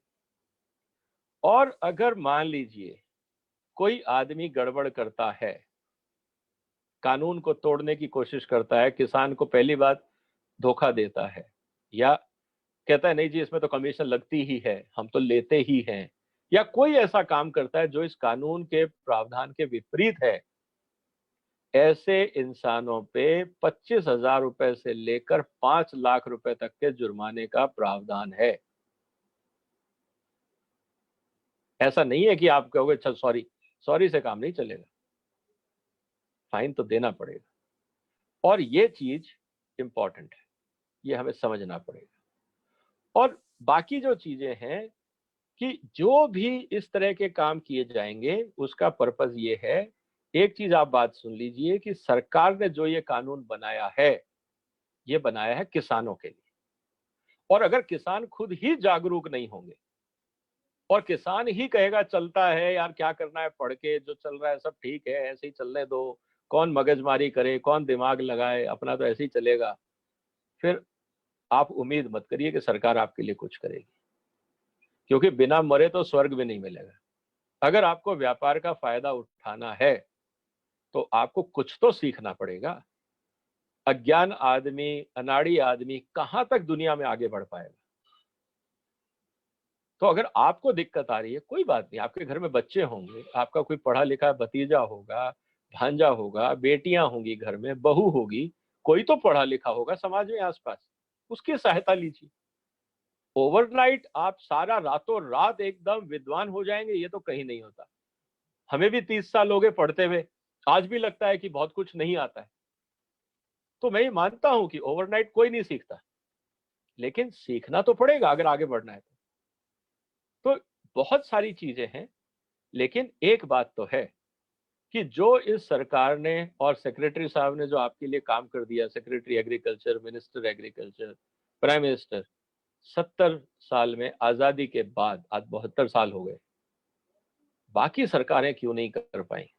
चिंता की बात तो ये है कि नियत नहीं थी क्या किसान को सहायता देने की, या कुछ और मंशा थी कि वोट तो चाहिए थे किसान से और कहीं से और कुछ चाहिए था, इसलिए व्यापारी को भी खुश रखना था और किसान से वोट भी लेना था। तो बात किसान की करो और लेकिन खुश रखो व्यापारी को, ये डुप्लीकेट गेम अब बंद हो जाएगा। अब तो वही होगा जो सही है, और व्यापारी जो मंडी में हैं उनको भी सुधरना पड़ेगा। अगर वो अच्छी सर्विस देंगे तो किसान क्यों नहीं जाएगा उनके पास? अगर वो अच्छा रेट दे रहे हैं, अच्छी सर्विस दे रहे हैं और किसान उनसे पिछले 15-20 साल से काम कर रहा है, तो क्यों वो उस रिश्ते को तोड़ेगा? बताइए आप। कोई रीजन नहीं है उसको तोड़ने का। तो मेरा सिर्फ निवेदन यही है आप सबसे कि ये कानून को थोड़ा और समझें। ये कानून हिंदी में भी है, इंग्लिश में भी है, इसको समझें। और अगर कभी कोई किसी तरह का सवाल हो तो आप जरूर लिखें, जरूर पूछें। जितना मेरे से होगा मैं आपके जानकारी को बढ़ाने की कोशिश करूंगा। और अगर कोई सुझाव है इस कानून में और कुछ सुधार हो सकता है तो आप भारत सरकार को भी लिखिए और राज्य सरकारों को कहें कि इस काम में टांग ना अड़ाएं। बहुत सारी राज्य सरकारें ये कोशिश कर रही हैं कि नहीं हम इसको चैलेंज करेंगे। भाई जब किसान का भला हो रहा है तो आप कोर्ट में क्यों जा रहे हैं कि नहीं हमारा पुराना एपीएमसी चलना चाहिए? उसमें तो लिखा ही नहीं है किसान के बारे में, उसमें तो लिखा है कि सिर्फ हम व्यापारी के लिए काम करेंगे। तो कहने को तो राज्य सरकारें बोल रही हैं कि हम किसानों के हित की बात करते हैं, सारी पॉलिटिकल पार्टीज बोलती है, लेकिन जब किसानों के हित की बात हो रही है तो वो उसको अपोज करने के लिए कह रहे हैं हम सुप्रीम कोर्ट जाएंगे। तो अब किसानों को पूछना पड़ेगा अपनी राज्य सरकारों से और राजनीतिक पार्टियों से कि आप इस कानून के साथ हैं, किसानों के साथ हैं या किसानों के विरोधी हैं? स्टैंड क्लियर करिए और ये चुनावी वादों से बाहर निकलिए, काम की बात करिए। तब तो देखिए किसान सशक्त होगा, आगे बढ़ेगा। अगर फिर आप लोगों ने राज्य सरकारों को मनमर्जी करने दी और किसान के हित को आगे नहीं बढ़ने दिया तो गलती आपकी है। आप हो वोट बैंक, अपनी ताकत पहचानिए। तो कहने का मतलब यह है कि हम किसानों को समझना पड़ेगा और आगे बढ़ना पड़ेगा। मुझे लगता है इससे अच्छा कानून बन नहीं सकता था। आने वाले अनुभव के हिसाब से मुझे लगता है जो भी अनुभव होंगे अच्छे बुरे, जो सुधार होगा, जैसे बाकी कानूनों में सुधार होता है इसमें भी सुधार की गुंजाइश होगी, की जाएगी और करनी भी चाहिए। लेकिन कुल मिला के अगर नीयत अच्छी है तो रास्ते सब निकलेंगे। अगर नीयत खराब है तो बहानेबाजी हर समय हो सकती है, हर आदमी कर सकता है। तो मेरा सिर्फ निवेदन यही है कि किसान भाई इसका फायदा उठाएं और आगे बढ़ें। तो मुझे आज इस मुद्दे पे इतना ही कहना था। और बहुत सारे कानून, बहुत सारी डेवलपमेंट्स हो रही हैं समाज में, उसको कभी हम और चर्चा करेंगे। लेकिन आज तो मैं सिर्फ इतनी ही बात कहना चाह रहा था। अगर अभी किसी और का कोई सवाल है, कुछ है, तो मैं ले सकता हूँ। आप सबको सरकार बहुत बहुत बधाई, बहुत बहुत धन्यवाद। विजय सरदाना सर, जानकारी देने के लिए बहुत बहुत धन्यवाद। उम्मीद करता हूँ जो हमारे दर्शक हैं उनको भी ये जो सेशन है काफ़ी पसंद आया होगा, क्योंकि जिस तरीके से विजय सरदाना सर ने जानकारी को एक एक बारी जो इस कानून की बारीकियां हैं वो सभी बताई हैं। सर, जहां इस कानून का एक तरीके से फायदा देखा जा रहा है, वहीं कुछ पॉलिटिकल कह लीजिए या फिर कुछ जो अपोज करने वाले हैं वो कुछ इस तरीके से भी सोचते हैं कि जो किसान है वो अब से पहले भी अपनी सब्जियों को दूसरे राज्य में बेचता था। उदाहरण के तौर पे आप मान लीजिए कि मैं यूपी से हूँ और मैं मंडी, जो दिल्ली की आजादपुर मंडी है, वहां पहले भी अपनी सब्जी बेचता था। इसी तरीके से मान लीजिए मैं हरियाणा में भी अपनी सब्जी पहले बेच सकता था। तो उसको देखते हुए और अभी जो इस कानून के तहत बदलाव हुए हैं, आपको क्या लगता है कि कितना बेनिफिट किसान को मिलेगा इस चीज से? देखिए, अगर पहले सब कुछ अच्छा चल रहा था और पहले सब कुछ ठीक था तो व्यापारियों को एतराज क्यों हो रहा है? सवाल ये है। जो जी लोग अपोज कर रहे हैं, अपोज का कारण क्या, वो क्यों परेशान हो रहे हैं? अगर सब कुछ वैसा ही था और अब उसकी उसी चीज को आगे बढ़ाने के लिए अगर एक कानून आ गया तो सबको खुश होना चाहिए था। वो एतराज क्यों कर रहे हैं? सवाल ये है जी कि सर। जो आदमी कह रहा है कि इस कानून की जरूरत नहीं है तो इसमें नुकसान क्या है, ये बताएं, पहली बात। दूसरा ये कि उनको क्यों एतराज है? अगर सरकार ने कानून का दायरा बढ़ा दिया, पहले किसान मान लीजिए दूसरे राज्यों में बेच पा रहा था लेकिन वो मंडी में बेच पाता, जी जी। अब मैं कह रहा हूँ मंडी जाने की जरूरत नहीं है, जहां आपको सुविधा हो काम करो। हमने तो और सुविधा बढ़ा दी व्यापारियों के लिए भी, कि आपको किसने कहा आप रोज सुबह सुबह मंडी के ऑफिस में जाइए, आप घर से काम करिए ना। किसने कहा है कि आप इंतजार करिए कि मंडी जाऊंगा किसान वहां आएगा? हमने तो आपको भी सुविधा दे दी। भाई कोरोना टाइम में तो लॉकडाउन है, आप ये दुखी थे कि साहब मंडी चल नहीं रही, मैं काम कैसे करूं? घर से काम करो। तो कहने का मतलब है कि इसमें नुकसान क्या है? अगर आप कह रहे हैं कि पहले देश का कानून अच्छा था, बहुत अच्छी बात है, हमने उसमें और सुधार कर दिया, आपको सपोर्ट करना चाहिए, आपको कहना चाहिए कि बहुत अच्छी बात हो गई, अब हमें मंडी ऑफिस जाने की जरूरत ही नहीं है, हम तो व्यापारी अपने घर से काम कर लेंगे, हमने अपना जो गोडाउन बनाया वहीं बैठ जाएंगे, मंडी ऑफिस काहे को जाएंगे? चार चार जगह हम ऑफिस क्यों बना रहे हैं? वेयर हाउस भी बना रहे हैं, कोल्ड स्टोर भी बना रहे हैं, मंडी ऑफिस भी बना रहे हैं। घर से काम करो, खुश रहो, आप काम करो, आपका पड़ोसी काम करे, आपका रिश्तेदार काम करे, सब करे, कोई दिक्कत ही नहीं है। तो जब दिक्कत ही नहीं है तो अपोज क्यों? धन्यवाद सर जानकारी देने के लिए। मैं अपने दर्शकों को बताना चाहूंगा कि जो सरदाना सर ने काफी चीजें इसमें कवर की हैं, और कहीं ना कहीं देखिए इसमें एक ट्रांसपेरेंसी तो बहुत जो मतलब ट्रांसपेरेंसी आई है, जिससे कि किसानों को जो एक मीडिएटर वाला रोल था उससे भी कहीं ना कहीं आजादी मिलती है। इसी के साथ सर ने अपनी बात जो सेशन है उसमें मेंशन किया ऑलरेडी कि जो एक इंस्पेक्टर राज होता था पहले, वो पूरी तरह से लगभग खत्म हो गया है।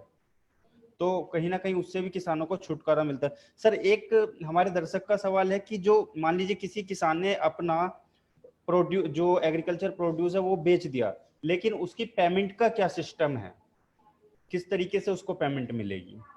पेमेंट जैसे अगर आप आमने सामने, मान लीजिए आप मेरे से डील कर रहे हैं, अगर वो किसान मान लीजिए गाजियाबाद में, मैं दिल्ली में हूँ, दो तरीके हैं। आप ये कह सकते हैं कि साहब आप आ जाइए, माल देख लीजिए, माल पसंद है लोड करवा लीजिए, पेमेंट दे दीजिए, चले जाइए, पहली बात। दूसरा ये है कि आप कॉन्ट्रैक्ट या एग्रीमेंट करना चाहते हैं, अगर आपको मेरे पे भरोसा है और आपको लगता है नहीं विजय जी बेईमानी नहीं करेंगे, तो मैं कहूँगा ऐसा यार तुम माल भिजवा दो, मैं तुम्हें कल पेमेंट चेक से कर देता हूँ। दूसरा तरीका ये है, आप मेरे को जानते नहीं है, मेरे पे भरोसा नहीं है, मैं पहली बार डील कर रहा हूँ, तो मैं किसान भाइयों से कहूंगा कि मेरे पे भरोसा मत करो। आप कहिए सर माल लेने आ जाइए, आप अपने आमने सामने लोड करवा लीजिए और पेमेंट कर दीजिए, या आप अपना आदमी भेज दीजिए, आपको जैसे करना है आप करिए, लेकिन पेमेंट का एश्योरेंस तो चाहिए। या आप एडवांस पेमेंट कर दीजिए, मैं आपको माल भिजवा देता हूँ। जैसे बाकी जगह व्यापार होते हैं, आज आप घर बनवाते हैं, सीमेंट खरीदते हैं, मिट्टी खरीदते हैं, पचासों चीजें हैं, लोहा खरीदते हैं, दरवाजे बनवाते हैं, फर्नीचर बनवाते हैं, आप कैसे काम करते हैं? तो दोनों बातें हैं। तो कहने का मतलब है, मान लीजिए कि मैंने आप पे भरोसा किया और मैंने आपके साथ बेईमानी करी, माल ले लिया, पेमेंट नहीं दिया या डिले कर दिया, आप क्या दोबारा मेरे साथ काम करोगे? ऐसे बेईमान लोगों के बारे में सब किसानों को बताओ कि यार ये व्यापारी धोखेबाज है, इससे दूर रहना, मेरा माल लिया था, पेमेंट टाइम पे नहीं किया। तो क्या होगा, जब कोई उससे किसान डील ही नहीं करेगा तो व्यापारी कितने दिन व्यापार में रहेगा? और वही बात व्यापारी भी करेगा, वही करेगा कि यार इस एरिया के किसान ठीक नहीं है, गड़बड़ करते हैं, बोलते कुछ है देते कुछ है, तो उस एरिया से माल मत खरीदना। तो वहां किसानों के ऊपर भी बात आएगी। आपको कैसा मेरा माल नहीं बिकता, भाई तुम लोगों ने व्यापारी के साथ गड़बड़ करी, व्यापारी ने आना बंद कर दिया, वो कहीं और से माल ले रहा है। तो दोनों अगर ईमानदार रहेंगे, दोनों ट्रांसपेरेंट रहेंगे, तो व्यापार बढ़ेगा। लेकिन हम अगर ये कहेंगे कि मेरे को क्या फर्क पड़ता है, थोड़ा तो बेईमानी चलती है, सबको देखिए, कोई मूर्ख नहीं है इस दुनिया में, सबको समझ है कि क्या सही है क्या गलत है। आप गलत ना करें, सही काम करें, आराम से रहेंगे, टेंशन फ्री रहेंगे, जिंदगी खुश रहेगी। बेईमानी करेंगे तो कितने दिन चलेगा, वो घड़ा कभी ना कभी तो फूटना है। तो ऐसा गलत रास्ते पे जाए मत। सर इस कानून के तहत कुछ ऐसा भी प्रावधान है क्या, अगर कोई किसान अपना जो एग्रीकल्चर प्रोड्यूस है उसको बेच रहा है, तो क्योंकि नगद तो पेमेंट एकदम नहीं मिलेगा दूसरी सेकंड पार्टी से, लेकिन उस जो खरीदने वाली पार्टी है उसको किसान को प्रूफ के रूप में कोई रसीद या कुछ बिल इस तरीके का देना होगा, ताकि वो किसान के पास एक प्रूफ रहे कि उसने अपनी सब्जी बेची है या फल। देखिए ये मैं तो दूसरी बात कहूंगा, आप कह रहे हैं कि ठीक है मैं आपको यार 15 दिन बाद पेमेंट दूंगा, आप यही कहना चाह रहे हैं? माल आप दे दो, 15 दिन बाद का पोस्ट डेटेड चेक ले, रसीद तो लो ही लो, एग्रीमेंट तो लो ही लो, पेमेंट छोड़ो मत। उसको बोलो आप 15 दिन बाद की तारीख लगा के मुझको चेक दे दो। अब क्या होगा, अगर वो चेक बाउंस होता है तो जिस व्यापारी ने चेक इशू किया है उस पे क्रिमिनल केस बनता है, उसने अपराध किया है, तो वो बंधा रहेगा कि नहीं तो क्या होगा? फिर आप 15 दिन बाद फोन करोगे कि सेठ जी जरा यार पेमेंट दे दो, आपको हो गया यार 5 दिन बाद। फिर आप 5 दिन बाद करोगे बस यार 2 दिन बाद। वो व्यापारी टालता रहेगा और किसान परेशान होता रहेगा। तो व्यापार में काम करने के तरीके कैसे हैं ये आपको सीखने पड़ेंगे। मैंने जैसे आपको कहा, जिसकी नीयत अच्छी है उसको पेमेंट पोस्ट डेटेड चेक देने में कोई दिक्कत नहीं आएगी। आप मेरे को माल दे रहे हो, पेमेंट ले जाओ, क्या दिक्कत है? मैं आपसे कह रहा हूँ 10 दिन बाद पेमेंट दूंगा, आज है मान लीजिए 10 तारीख, 20 तारीख का चेक ले जाओ आप, काम खत्म। अब मैं कहता हूँ नहीं मैं पोस्ट डेटेड चेक नहीं दूंगा, मैं तेरे को दे दूंगा।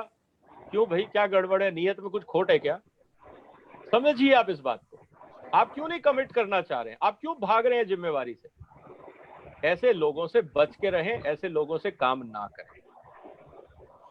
धन्यवाद सर। विपिन, मैं आपके पास आता हूँ। देखिए, अगर किसान की आय बढ़ेगी, अगर इस कानून से किसान को सही दाम मिलेगा उसके एग्रीकल्चर प्रोड्यूस का, और दूसरे राज्य में अपनी जो एग्रीकल्चर प्रोड्यूस है उसको बेचेगा, तो कहीं ना कहीं उसकी आय पे भी फर्क पड़ेगा, और एक तरीके से जो रूरल में एम्प्लॉयमेंट भी उससे जनरेट होगा। तो आपको क्या लगता है कि किस तरीके से मतलब जो हमारी रूरल इकोनॉमी की है, मैं चाहता हूँ कि आप सरदाना सर से इसमें थोड़ा सा पूछें कि किस तरीके से हमारी जो रूरल इकोनॉमी है उस पर प्रभाव पड़ेगा इसका। बिल्कुल, बहुत बहुत धन्यवाद इमरान जी जो आपने मुझे इनवाइट किया। सरदाना सर, मैं आपसे यही पूछना चाहता हूं कि जैसा कि कानून आप लोगों ने पारित किया है, उसके लिए आप विधि के मैंने नहीं, लोग भी, सरकार ने यार, सरकार और विधि के लोग भी सर, विधि के लोग भी, बिना विधि के लोगों के कानून कोई चलता नहीं है। आपके की मदद चाहिए विधि लोगों की, तो आप दोनों बधाई के पात्र हैं। फिलहाल सवाल मेरा ये है कि जैसा कि आपने बताया, उससे तो एक बात स्पष्ट होती है कि किसान का धन भी बच रहा है प्लस समय भी बच रहा है, तो इसका सीधे डायरेक्ट बेनिफिट भारतीय कृषि अर्थव्यवस्था पे पड़ेगी। तो पूछना ये चाह रहा था कि भारतीय अर्थव्यवस्था पे इसका सीधा इंपैक्ट क्या पड़ेगा, उस पर थोड़ा सा प्रकाश डालें। बहुत अच्छा सवाल है। हम अभी तक चर्चा कर रहे थे कि किसान को इसका फायदा क्या मिलेगा। अब आप सोचिए आज क्या होगा।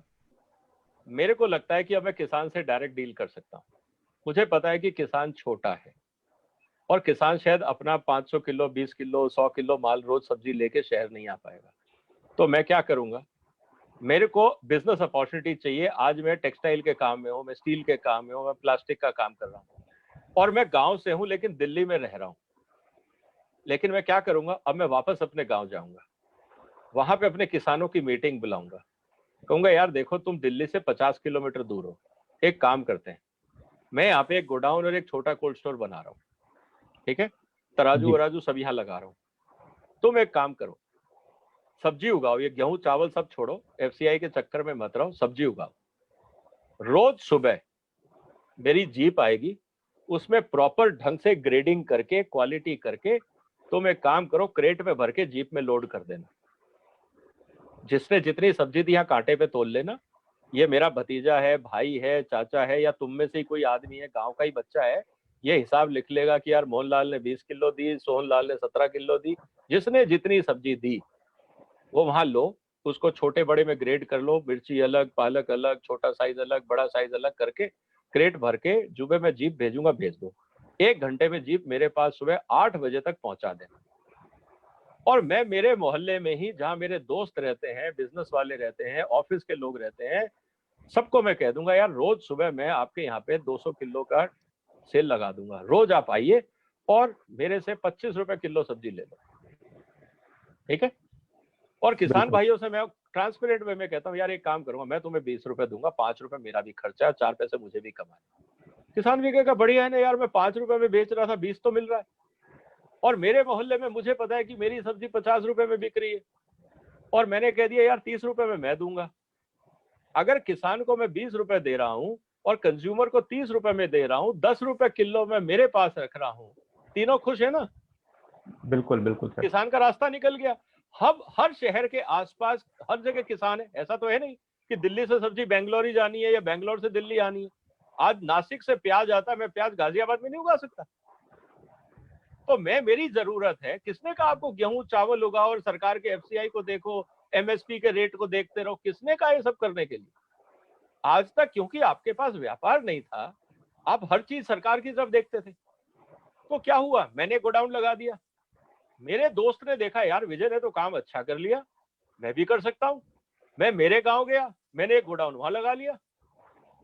ऐसे सैकड़ों छोटे बड़े व्यापारी संस्थाएं गांव में आ जाएंगी। जब गांव में आएंगी तो क्या होगा, चलाने के लिए मैं तो आऊंगा नहीं ना शहर में अपना काम छोड़ के, तो आप ही के गांव के बच्चों को रखूंगा कि बेटा ऐसा है, इसको संभाल लेना, 3 आदमी हर गोडाउन में।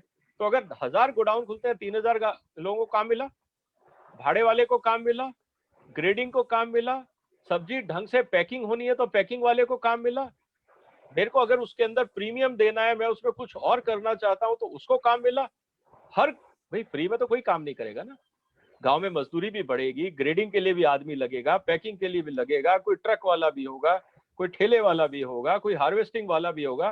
क्योंकि रोज सुबह अगर मुझे 100 किलो सब्जी तोड़नी है तो मैं अकेला कब तक करूंगा, तो शायद मेरा परिवार करे, नहीं तो परिवार के साथ साथ कहेंगे यार 2 आदमी रख लो, तो जो गांव में बेरोजगार आदमी है उसको भी काम मिला। सबसे अच्छी बात, आज गांव में जा रहा था 5 रुपए किलो के हिसाब से पैसा गांव में जा रहा था, अब गांव में पैसा जा रहा है 20 रुपए किलो के हिसाब से। अगर दिन में गांव की कीमत पहले 1 लाख रुपए होती थी तो आज उस गांव की कमाई 20 लाख रुपए हो गई।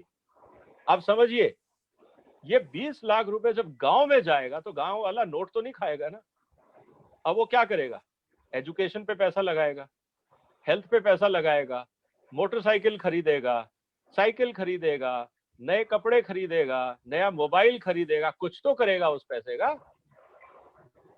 लोग रोज गांव में जहां पे 5 लाख रुपए जाता था आज 20 लाख रुपए जा रहा है। आप सोचिए गांव में क्या होने वाला है। तो जब गांव में 20 लाख रुपए आ जाएंगे तो जो बड़ी बड़ी कंपनियां हैं वो अपने शोरूम शहर में खोलेंगी या गांव की तरफ दौड़ेंगी, क्योंकि शहर में तो पैसा है ही नहीं, पैसा तो गांव पहुंच रहा है सारा।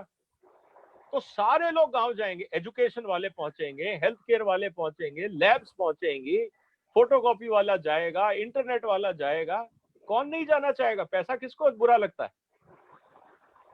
तो गांव में शोरूम बनेंगे जूतों के, उनमें रोजगार मिलेगा, कोई शोरूम की दुकान खोलेगा, कोई किराए पे देगा, कोई भाड़े पे देगा, कोई शोरूम चलाएगा। आप समझ रहे हैं इसका असर क्या आने वाला है। जो बदलाव आएगा अगले 5 साल में, मैं वही कह रहा हूं, ये कानून जीएसटी से बड़ा कानून है, लोग इसको समझ नहीं रहे हैं। ये गांव के नक्शे बदलेगा, और जो नक्शे बदलेगा वो अच्छा होगा इस देश के लिए। क्योंकि अभी क्या हो रहा था, गांव में काम नहीं था, लोग शहर को आ रहे थे, शहर बर्बाद हो रहे थे। कोरोना के समय में हमने देखा, आज जब लोग वापस चले गए हैं कोरोना के समय में, वो काम ढूंढ रहे हैं। ये कानून जो है ना, ये वो काम क्रिएट करेगा, शहर से अच्छा माहौल देगा रहने का, साफ सुथरी हवा में लोग रहेंगे, ताजी सब्जियां फल फ्रूट खाएंगे, जिंदगी बेहतर होगी, पॉल्यूशन फ्री एरिया है। कहाँ दिल्ली में झुग्गी झोपड़ियों में सड़ना है सबको, या बॉम्बे में स्लम्स में रहना है। क्यों जरूरी है सब, क्योंकि हमने गांव में अपॉर्चुनिटी क्रिएट नहीं की थी। ये कानून वो सब कर देगा जो आज तक हम चाह रहे थे। तो ये सिर्फ ट्रांजैक्शन का कानून नहीं है, आप इस बात को समझिए कि मंडी और मंडी में बदलाव, ये छोटी सोच है अगर हम इसको इतना देख रहे हैं। ये जो क्रांति लाएगा, हर राज्य में राज्य सरकारों को मंडी टैक्स कम मिलेगा लेकिन जीएसटी बढ़ जाएगा। आप समझिए, वो 20 लाख रुपए अगर गांव में रोज जा रहा है, उस पे जो अगर जीएसटी 10% भी एवरेज मिलता है तो सरकार को कितना मिला, और मंडी टैक्स से क्या मिल रहा था सरकार को। तो बड़ी सोच अगर सरकारें रखेंगी तो इससे बड़ा कानून हो नहीं सकता इस देश के लिए। मैं इसीलिए कह रहा हूं कि ये जीएसटी से बहुत बड़ा कदम है। जितना आप सोचेंगे उतना आपका दिमाग खुलेगा, उतनी आपकी आंखें खुलेंगी, और ये बदलाव जो होगा ये दुनिया देखेगी अगले 3 से 5 साल। जी विपिन जी। विजय सरदाना सर, जानकारी देने के लिए बहुत बहुत धन्यवाद सर। एक लास्ट सवाल हम लेंगे, ये हमारे दर्शक का सवाल है। जो हमारे दर्शक है वो कहते हैं कि जिस तरीके से लॉकडाउन सिचुएशन और कोविड-19 के सिचुएशन में लोगों ने शहर की ओर से गांव में पलायन किया है, तो कहीं ना कहीं गांव में, ग्रामीण क्षेत्र में बेरोजगार, एक तो पहले से ही रोजगार नहीं है और इससे और ज्यादा बेरोजगारी बढ़ने की आशंका है। तो इसको आप किस नजरिए से देखते हैं? मुझे नहीं लगता। देखिए, जो लोग गांव गए हैं शहरों से, वो लोग कौन है? 2 तरह के लोग हैं। एक तो वो है जो शहरों में मजदूरी करते थे, ईंटा ढोते थे, कंस्ट्रक्शन में काम करते थे, एक वो थे। बहुत सारे लोग ऐसे गए हैं जो स्किल्ड वर्कर थे, फैक्ट्री चलाते थे, मशीनें चलाते थे, लेथ मशीन चलाते थे, ड्रिल मशीन चलाते थे, वेल्डिंग करते थे, ऐसे लोग भी बहुत गए। आपके ये समझिए कि जब लोग गांव आए हैं, सिर्फ हाथ पैर लेके नहीं आए हैं, स्किल भी लेके आए हैं, दिमाग भी लेके आए हैं, उन्होंने दुनिया देखी है। सिर्फ समस्या ये थी कि गांव में पैसा नहीं था, देने वाले नहीं थे। क्योंकि जब किसान अपनी 100 रुपए की सब्जी 5 रुपए किलो के हिसाब से बेच रहा है, 500 रुपए वो कमा रहा है, तो खुद रखेगा या बांटता फिरेगा? उसका भी खर्चा है, बिजली, पानी, खाना, सब कुछ है। तो किसान के पास पैसा नहीं था। आज इस कानून से अगर ये 5 रुपए का 20 रुपए हो जाता है, उसी किसान के पास आज 2000 रुपए हो गए। 500 रुपए पहले भी वो खर्च रहा था, 500 रुपए वो आज भी खर्चेगा। ऐसा नहीं है कि जब उसकी कमाई बढ़ेगी तो पहले 4 रोटी खाता था, आज 40 खाने लगेगा, ज्यादा था 5-6 खा लेगा। फिर भी 2000 में से 1000 रुपए उसके पास बचेगा। 1000 रुपए का वो क्या करेगा? अपने घर को सुधारेगा, कपड़े सुधारेगा, गाड़ी खरीदेगा। तो जब घर सुधारेगा तो उसको वर्कर चाहिए नहीं चाहिए? मैसन चाहिए नहीं चाहिए? दरवाजा बदलेगा तो उसको वेल्डर चाहिए या नहीं चाहिए? मिस्त्री चाहिए या नहीं चाहिए?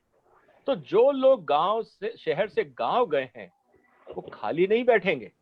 थोड़ा टाइम लग सकता है, लेकिन जैसे जैसे हम वहां पे उसको चीज को समझेंगे, अगर वो जो लोग यहाँ से कारीगर गए हैं, मैं तो ये भी कहूंगा कि वो जो कारीगर अगर एक ही गांव के हैं, आपस में बैठे और देखें कि क्या हम मिलके कोई छोटी कंपनी बना सकते हैं कि यार मैं वेल्डर हूं, तुम प्लम्बर हो, तुम इलेक्ट्रीशियन हो, तुम मिस्त्री मेसन हो, तुम पेंटर हो, 5 लोग मिलके हमें कंपनी बना देना, होम केयर कंपनी। जिसको चाहिए हमारे पास आ जाओ, हम सारा काम कर देंगे। लालच मत रखना। प्रॉब्लम क्या होती है कि हम चाहते हैं ये कस्टमर मिला ना, आज ही इसको लूट लो। 200 रुपए का रेट, हम कहेंगे जी 500 रुपए लगेगा। ये गलत। अगर आप 200 रुपए में काम करेंगे तो रोज काम मिलेगा। 500 रुपए के चक्कर में रहेंगे तो महीने में एक बार काम मिलेगा। ये समझना पड़ेगा व्यापारी दृष्टि से। हमारे यहाँ पे मिस्त्रियों के साथ प्रॉब्लम क्या है? वैसे खाली बैठे रहेंगे, जैसे ही काम के लिए बुलाएंगे जी 800 रुपए लगेगा। छोड़ना यार, 1 महीने बाद काम कराएंगे। अगर वही आज ईमानदारी से 400 रुपए लेता तो मैं आज ही काम करा देता, उसको रोजगार मिलता। लेकिन उसके लालच ने उसको बेरोजगार रखा हुआ है कि 800 रुपए देने वाले कितने लोग हैं, लेकिन 200 रुपए वाले देने वाले 1000 लोग हैं, 800 रुपए देने वाले 5 लोग। अब आप सोचिए आपको कैसे काम करना है। तो ये सोचना पड़ेगा, लालच से निकलना पड़ेगा, समझदारी से काम करना पड़ेगा, तब व्यापार बढ़ता है, चाहे वो गांव हो या शहर। सर, जानकारी देने के लिए बहुत बहुत धन्यवाद। मैं उम्मीद करता हूं कि हमारे जो दर्शक हैं, जिन्होंने ये सेशन देखा, उनको ये सेशन काफी पसंद आया। और जिस तरीके से विजय सरदाना सर ने एक एक चीज की जानकारी दी पूरे विषय पे, वो भी काफी पसंद आई होगी।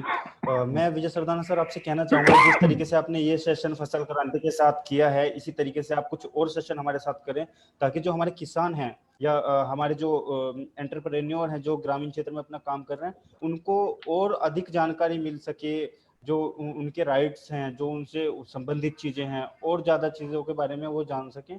तो सर, हम उम्मीद करते हैं कि आप फिर से हमारे के साथ किसी ना किसी मुद्दे पर जरूर जुड़ेंगे। और तब तक के लिए मैं अपने दर्शकों को भी धन्यवाद कहना चाहूंगा। और तब तक के लिए सबको नमस्कार। सरदाना सर नमस्कार। विपिन सर बहुत बहुत धन्यवाद। उम्मीद है कि किसानों को ये सब पसंद आएगा और समझदारी से काम करें और आगे बढ़ें। धन्यवाद।